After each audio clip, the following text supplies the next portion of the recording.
രാവിലെ ജിമ്മിനൊക്കെ പോയിട്ട് വന്ന് കുളിച്ച് ഫ്രഷായി അത്തപ്പൂ ഇടാമെന്ന് വിചാരിച്ച്.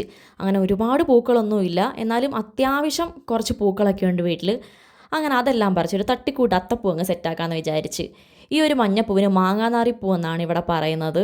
ഇനി വേറെ ഓരോ സ്ഥലത്ത് ഇതിന് പ്രത്യേകം പേരുണ്ടോയെന്നൊന്നും എനിക്കറിയത്തില്ല. ഇതിൻ്റെ മഞ്ഞയും ഓറഞ്ചും ഒക്കെ ആയിട്ട് ഒരുപാട് കളറുണ്ട്. അതുപോലെ തന്നെ ഈ ഒരു ജമന്തി, കൊങ്ങിണിപ്പൂവ്, ഇതും മഞ്ഞയും ഓറഞ്ചും ആയിട്ട് ഒരുപാട് കളറുണ്ട്. ഞങ്ങളുടെ വീട്ടിൽ ഏറ്റവും കൂടുതൽ ഈ രണ്ട് പൂക്കളാണ് ഉള്ളത്. അന്നേരമാണ് ഞാൻ ആലോചിച്ചത്, ഫ്രിഡ്ജിനകത്ത് കുറച്ച് പൂക്കൾ ഇരിപ്പുണ്ട്. എൻ്റെ ഫോട്ടോഷൂട്ടിന് ഫോട്ടോഗ്രാഫേഴ്സ് കുറച്ച് പൂ വാങ്ങിച്ചിട്ടുണ്ടായിരുന്നു.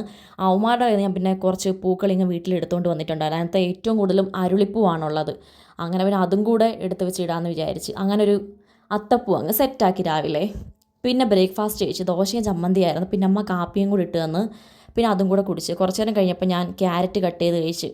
ഉച്ചയൊക്കെ ആയപ്പം എനിക്ക് പായസം കുടിക്കാനായിട്ട് ഭയങ്കര കൊതി. അങ്ങനെ ബ്രഹ്മസലി പായസവും പപ്പടവും കൂടെ കഴിച്ച്. ചോറ് കഴിച്ചില്ല. പിന്നെ അതൊക്കെ കഴിച്ച് ഉറക്കമൊക്കെ എഴുന്നേറ്റ് വൈകുന്നേരം ആയപ്പം ചായയും മുളക് ബജിയും ഉണ്ടായിരുന്നു, അത് കഴിച്ച്. പിന്നെ കുറച്ച് കാഷ്യൂ നട്ട്സ് കഴിച്ച്. രാത്രി ആയപ്പോഴത്തേക്ക് നല്ല ചൂട് ദോശയും ചമ്മന്തിയും ഓംലറ്റും പിന്നെ പാൽക്കാപ്പിയും ഉണ്ടായിരുന്നു. ഈ ഒരു കോമ്പിനേഷൻ അടിപൊളിയാണ്. അങ്ങനെ അതും കൂടെ കഴിച്ച്. അപ്പോൾ അത്രയേ ഉള്ളൂ ഗായ്സ്, ബൈ.